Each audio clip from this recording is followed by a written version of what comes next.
Hello everyone, આજે આપણે વાત કરીશું કાનની હાડકી ચોંટવાનું એટલે ઓટોસ્ક્લેરોસિસ.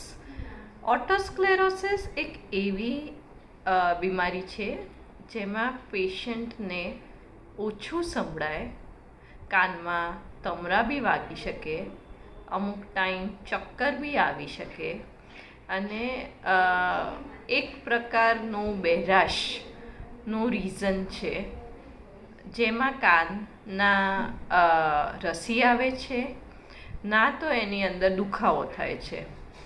એટલે આ એક એવી પ્રકારની બીમારી છે જેમાં કાનના સિમ્ટમ્સ બહેરાશ સિવાય બીજા કોઈ બી રીતે બહાર આવતા નથી. એના કારણે જ આ વન ઓફ ધ નિગ્લેક્ટેડ બીમારીમાંથી એક છે જેનું નિદાન બી આવતા ખાસો ટાઈમ લાગે. ઓટોસ્ક્લેરોસિસ એક હેરિડિટરી બીમારી છે જેને આપણે કહી શકાય કે મેટર્નલ જીન્સ એટલે મમ્મીની સાઈડના જીન્સમાં વધારે જોવામાં મળે છે.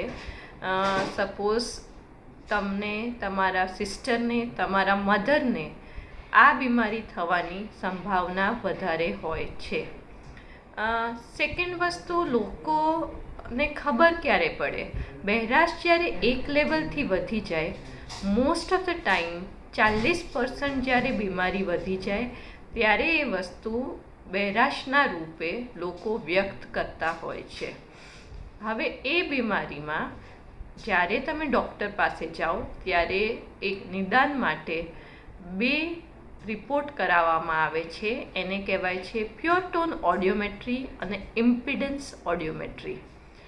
એ બંનેમાં આપણને કેવા પ્રકારની બહેરાશ છે, કેટલી બહેરાશ છે, એ વસ્તુ સર્જરીથી નોર્મલ થઈ શકે છે કે નહીં, એનો રિસ્પોન્સ ને રિઝલ્ટ કેવું આવશે, અને પ્લસ એક ડાયગ્નોસિસ સાઇડ તમને એ વસ્તુ લઈ જવા માટે આ 2 રિપોર્ટ કરવામાં આવે છે. અગર તમને બહેરાશ હોય, નાની ઉંમરમાં હોય અને તમારા ઘરમાં બહેરાશ થતી હોય તો પ્લીઝ આ વસ્તુને ઇગ્નોર ના કરો.